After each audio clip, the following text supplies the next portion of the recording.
అందరికీ ముందుగా శ్రీ విశ్వావసనామ సంవత్సర భోగి పండుగ, నేటి భోగి పండుగ, రేపటి మకర సంక్రాంతి, ఆ మొదటి రోజైనటువంటి కర్మ పండుగ శుభాకాంక్షలు. పెద్దలకు శుభాకాంక్షలు, పిల్లలకు శుభాశిష్యులు. ప్రత్యేకించి ఇక్కడ ముగ్గురు పోటీ అంటానే ఇచ్చేసినటువంటి మహిళలకి చక్కగా వారికి మరింత ఆయురారోగ్యాన్ని ఆ దైవం ప్రసాదించాలని, అలాగే ఈ యొక్క కార్యక్రమాన్ని నిర్వహణ సహకార బహుమతి సమర్పించినటువంటి వారు సంతు అండ్ విప్రో ఏజెన్సీ సంయుక్తంగా దానికి సంబంధించిన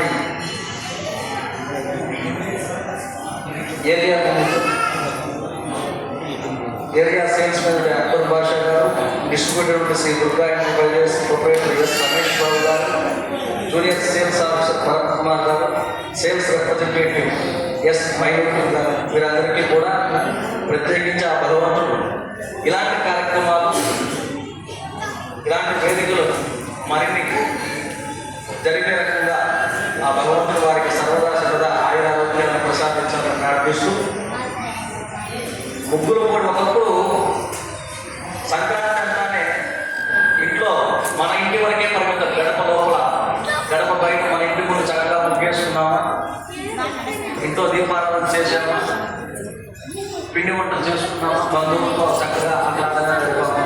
పరిస్థితి నుంచి దానికి భిన్నంగా అందరూ కలిసేటువంటి వాతావరణం రావడం మనందరికీ స్వాగతించదగినటువంటి. అయితే ముగ్గుల పోటీలో పాల్గొన్నటువంటి వారికి ఒక చిన్న సూచన ఏంటంటే, వేరే రకాల ముగ్గు అంటే కేవలం అది ఒక అలంకారప్రాయం అని మాత్రం అనుకోకూడదు. ఇందాక వాళ్ళు ఎందుకు మాట్లాడించారంటే, ముగ్గు గురించి మీకు ఏదైనా ఒక అవగాహన కలిగి ఉన్నదా అన్నటువంటి సమాచారాన్ని మీ ద్వారా తెలియజేస్తారని మాట్లాడుతున్నారు. ప్రత్యేకించి దీంతో పాల్గొన్న వారి వయస్సు అందరూ కూడా ఎక్కువ శాతం యువతలో పాల్గొన్నారు. వారికి ప్రత్యేక ధన్యవాదాలు, అభినందనలు కూడా. ఎందుకంటే వారికి ఆ ఫ్యాషన్ అనేది కేవలం ఇప్పుడున్నటువంటి మొబైల్ ఇతరత్ర వాటి మీద కాకుండా సంప్రదాయాల పట్ల కూడా సమయం కేటాయించి మామూలుగా చూడడం వేరు, చెప్పడం వేరు, చేయడం అనేది ముఖ్యం. చూడడం చెప్పడం సులభం, చేయడం అనేది అలా చేయడం ఈరోజు మనం చూసాము. ముఖ్యంగా ఆ యువకులకు ప్రత్యేక ధన్యవాదాలు. ముగ్గు అనేది అలంకారప్రాయమే కాదు, ఒక ధార్మిక సంగీతం కూడా. ముగ్గు ఎలా మొదలవుతుంది, ఏ ఆధారంతో మొదలవుతుంది? గట్టిగా చుక్క. చుక్క అంటే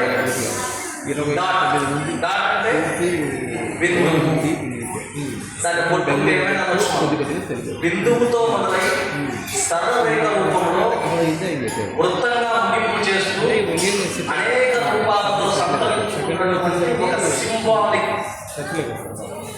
అదే దాని ఇక్కడ మనకు కనిపించినటువంటి బిందువు, సరళరేఖ, త్రిభుజము, చతురస్రము, చివరిగా ముగింపు అన్నింటినీ కలుపుకునేది వృత్తం.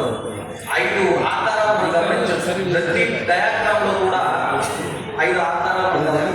ఈ 5 ఆకారాలు భగవంతుడు ఈ సృష్టికి సృష్టించినటువంటి పంచభూతాలకు సంకేతం. దీనిలో బిందువు అన్నటువంటిది అనంతము, ఆకాశం అనంతము. మనకు ఆత్మ అంతలో తెలియదు.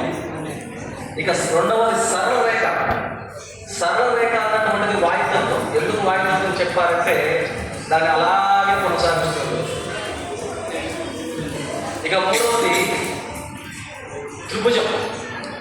త్రికోణం అన్నటువంటిది అగ్నితత్వం. అందుకే మనకు శ్రీచక్రం ఇక్కడ చూసే ఉంటారు. శ్రీచక్రంలో మనకు ఏం కనిపిస్తుంది? త్రిభుజాకారాలు ఎక్కువగా కనిపిస్తాయి. ఒకటి కింది ముఖంగా, రెండవది పై ముఖంగా, ఊర్ధ్వముఖం, అధోముఖం అంటారు. అది శక్తి రూపానికి సంకేతం. దాన్ని ఇక్కడ అగ్నితత్వంగా చెప్పారు. ఇక్కడ 4వ చతురస్రం. ఈ చతురస్రం భూత దివానికి సంఖ్య.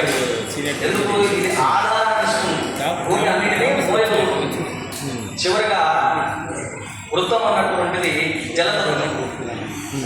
ఈ 5 భూతాలతో కూడి ఉన్నటువంటి నిర్మాణమే ఈ సృష్టి, అదే బ్రహ్మాండం. ఇక్కడ వృత్తం అంటే బ్రహ్మాండానికి సంకేతం.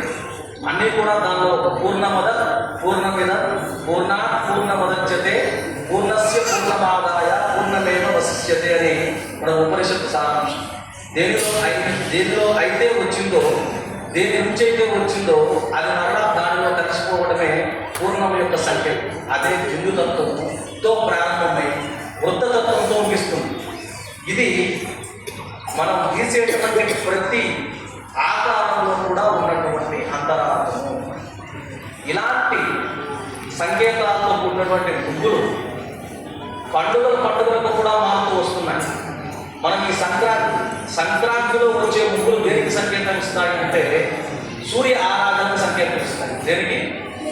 పెద్దలు చూడండి, ఇంటి గడపలో ఉన్నటువంటి ఒక గృహిణికి కూడా అర్థమయ్యే రకంగా వైదిక విజ్ఞానాన్ని, శాస్త్రీయ సాంకేతిక రెండింటినీ జోడించి మన ఋషులు అందించినటువంటి విధానంలో చూసేదానికి మనకు దృశ్య రూపంగా ఉన్నా కూడా దాంట్లో అంత సైన్స్ అనేది ఉన్నటువంటి సూర్యుడు రాశి సంచారాన్ని తెలిపేటువంటి సంక్రాంతి పద్ధతిని తెలియజేస్తుంది. అలాగే శక్తిని ఏ రకంగా మనం ఆరాధించాలి, ఉపాసించాలి అనేటువంటి ముందు నవరాత్రులను తెలియజేస్తుంది. అలాగే జ్యోతి యొక్క స్వరూపాన్ని, జ్యోతి యొక్క తత్వాన్ని మనం అర్థం చేసుకోవడానికి ఉపయోగించేటువంటి ముందు కార్తీక మాసాల్లో మనం ఉపయోగిస్తాం. ఇలా వివిధ కాలానికి సంబంధించి ఆ కాలంలో వచ్చే మార్పులను, ఆ కాలం ద్వారా మనం ఎలా మెలగాలి అన్నటువంటి సమాచారాన్ని ముగ్గు రూపంలో ఒక సింబాలిక్ కోడ్ అంటాం, ఆ కోడ్ రూపంలో మనకు అందించాలి. కాబట్టి అలాంటి ముగ్గుల గురించి మనం తెలుసుకోవాల్సింది ఎంతైనా ఉంది. అంతేనా కాదా? రేపటి సంవత్సరంలో మీరు తెలుసుకుని ఇదే సన్నిధానంలో 10 మందికి తెలియజేయగలిగే స్థాయికి మీరు వస్తారని, ఆ తపన, ఆ శ్రద్ధ మీకు ఉంది కాబట్టి ఈరోజు హాజరయ్యారని నేను మనసారా ప్రత్యేకించి ఈ కార్యక్రమానికి నిర్వహణ గానం అడిగిన వెంటనే వచ్చి సహకారం అందించినటువంటి వ్యాఖ్యాత శ్రీ సింగిరెడ్డి ఈశ్వరెడ్డి సార్ గారు, అలాగే నారాయణ స్వామి సార్ గారు ఈ కార్యక్రమాన్ని ఇక్కడే జరిపించాలని, ఇది మైదుగురులో జరపాల్సినటువంటి కార్యక్రమం కానీ మఠంలో వేస్తే బాగుంటుందని వారు సూచించినటువంటి మన స్థానిక గురువుని గురుప్రసాదాచార్య, వారి అబ్బాయి గురువు వీరబ్రహ్మాచార్య వారికి ఈ కార్యక్రమానికి చక్కగా అందరూ సహకరించినటువంటి మఠ సిబ్బంది